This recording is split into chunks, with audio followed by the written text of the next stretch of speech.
এখন পর্যন্ত 19টা মামলা হয়েছে।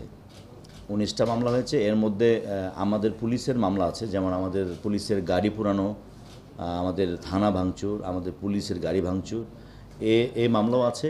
পলিটিক্যাল মামলা কয়টা আছে এগুলি বলার জন্য একটু সময় দেওয়া লাগবে।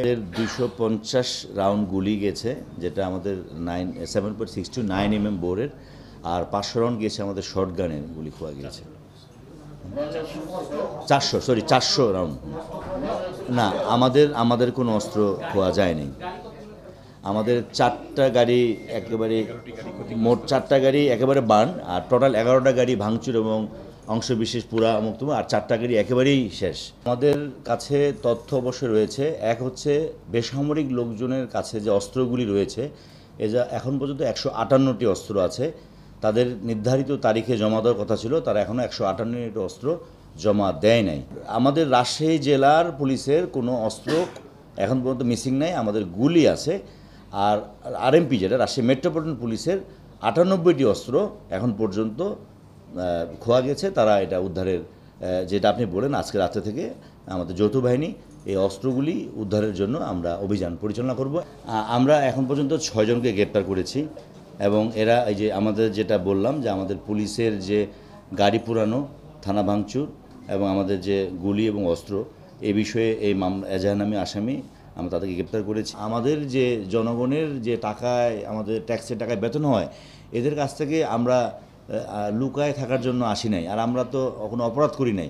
যারা অপরাধ করছে তারা পালিয়ে গেছে। আপনারা নিশ্চয়ই জানেন, অনেক পুলিশ অফিসার তো নাই, গা ঢাকা দিছে, পালিয়ে গেছে।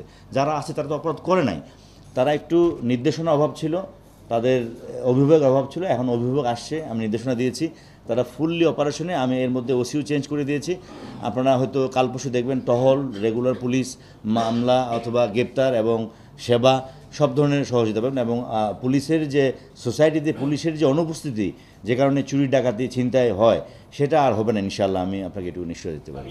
আর অনেক পুলিশ সদস্যের চাকরি কিন্তু চলে গিয়েছে, আপনারা নিশ্চয়ই খেয়াল করে দেখেছেন। এটা প্রজ্ঞাপন আমার কাছে একটু আর আসলো, আপনারা এটা যদি চান আমি আপনাদের দিতে পারি সবগুলো কপি।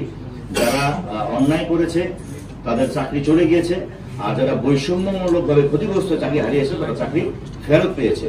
তো এটা কমিটি গঠন করে দেওয়া হয়েছে। সেই কমিটি যাচাই বাছাই করে আমাদের যে হেডকোয়ার্টারের মাধ্যমে আমাদের মন্ত্রণালয়ে চিঠি প্রেরণ করে থাকেন এবং সেই মতো ব্যবস্থা গ্রহণ করে থাকেন।